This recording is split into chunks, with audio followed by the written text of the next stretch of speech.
மனோகரா, உன்னை ஏன் அழைத்திருக்கிறேன் தெரியுமா? திருத்திக் கொள்ளுங்கள், தயவு செய்து. அழைத்து வரவில்லை, இழுத்து வரச் செய்திருக்கிறீர்கள். என் கட்டளையை தெரிந்து கொண்டிருப்பாய் நீ. கட்டளையாயது கரை காண முடியாத ஆசை. பொன்னும் மணியும் மின்னும் வைரமும் பூட்டி மகிழ்ந்து கண்ணே முத்தே தமிழ் பண்ணே என்றெல்லாம் குளவி கொஞ்சி தங்கத்தாலான கட்டிலே சந்தன தொட்டிலே வீரனே என் விழி நிறைந்தவனே வீரவழி வந்தவனே என்றெல்லாம் யாரை சீராட்டி பாராட்டினீர்களோ அவனை, அந்த மனோகரனை சங்கிலியால் பிணைத்து சபை நடுவே நிறுத்தி சந்தோஷம் கொண்டாட வேண்டும் என்ற உங்கள் தனியாத ஆசைக்கு பெயர் கட்டளையா தந்தையே? நீ நீதியின் முன்னிற்கும் குற்றவாளி, தந்தையின் முன்னிற்கும் தனையனல்ல. இப்போது குற்றவாளி. யாருக்கு என்ன தீங்கிடைத்தேன்? என்னால் பாதிக்கப்பட்டவர்கள் யார்?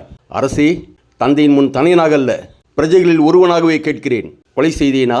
கொள்ளையடித்தேனா? நாட்டை கவிழ்க்கும் கொள்ள நெறி வேலைதான் செய்தேனா? குற்றம் என்ன செய்தேன்? கொற்றவனே, குற்றம் என்ன செய்தேன்? கூற மாட்டீர்களா? நீங்கள் கூற வேண்டாம். இதோ அறம் கூறும் அமைச்சர்கள் இருக்கிறார்கள், மறவர் குடிபிறந்த வீரர்கள் இருக்கிறார்கள், மக்களின் பிரதிநிதிகள், இந்த நாட்டின் குரல்கள் இருக்கிறார்கள். அவர்கள் கூறட்டும், நான் என்ன குற்றம் செய்தேன்? குற்றத்தை மகாராஜா கூறத்தான் வேண்டும். ஆமாம் ஆமாம், கூறத்தான் வேண்டும். இது உங்களுக்கு சம்பந்தமில்லாதது சபைக்கு வருவானேன். குடும்பத் தகராறு கொலு மண்டபத்திற்கு வரும் விசித்திரத்தை சரித்திரம் இன்றுதான் முதலாக சந்திக்கிறது மகாராஜா. போதும், நிறுத்து.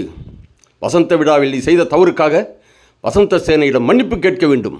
அதற்குத்தான் காரணம் கேட்கிறேன். எதிர்த்து பேசுபவர்களுக்கு ராஜசபையில் என்ன தண்டனை தெரியுமா?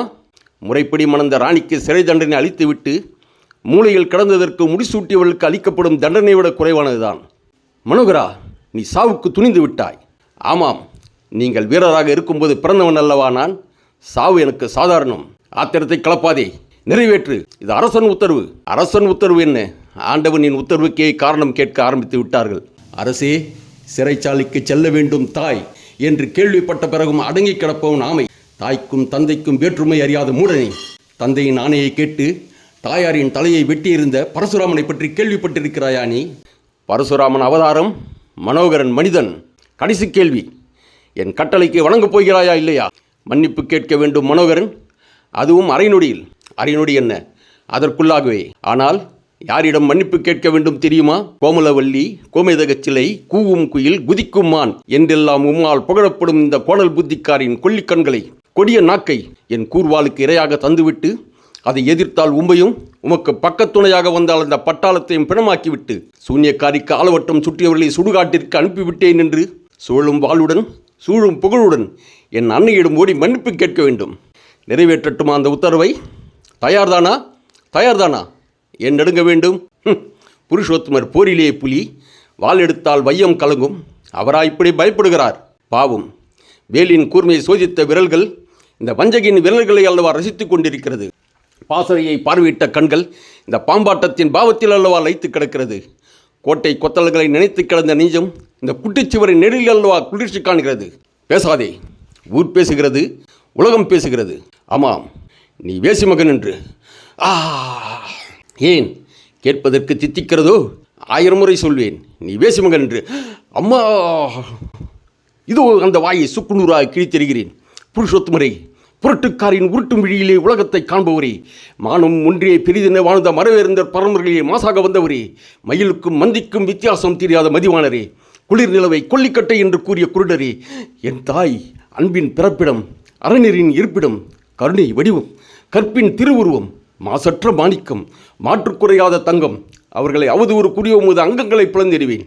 இந்த துரோக பேச்சுக்கு உம்மை தூண்டிய இந்த துர்த்தையின் உடலை தூண்டாடுவேன். துணிவிருந்தால், தோளிலே வலுவிருந்தால் எடுத்துக்கொள்ளும் உமது வாளை, தடுத்துக்கொள்ளும் உமது சாவை.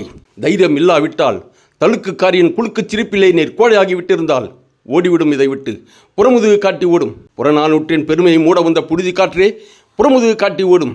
கலிங்கத்து பரணை மறைக்க வந்த காரிருளே, கால் பிடலில் இடிபட ஓடும். ஓலமிட்டு ஓடும், ஓங்கார கூச்சலிட்டு ஓடும். ஏன் அவமானமாய் இருக்கிறதா? என் அன்னையை தூஷித்த சின்னஞ்சிறு புழுவே, ஏன் சிலையாக மாறிவிட்டேன்? ராஜ விக்கிரகமே, பழிவாங்கும் பக்தன் பூஜை செய்ய வந்திருக்கிறான். அப்படியே நில்லும், அசையாமல் நில்லும். இந்த சித்து வேலைக்காரன் ரத்தத்தை கொண்டு உமக்கு அபிஷேகம் செய்விக்கிறேன். இந்த நாசக்காரின் நரம்புகளால் உமக்கு மாலை சூட்டுகிறேன். முல்லை சிரிப்பென புகழ்வீரே மோக போதையிலே அந்த பல்லை எடுத்து உமக்கு அர்ச்சனை செய்கிறேன். பாவி பார், பத்தி நிகழ்ந்த படுபாவி பார், உன் பஞ்சனை ராணியும் நீயும் படும்பாட்டை பார்.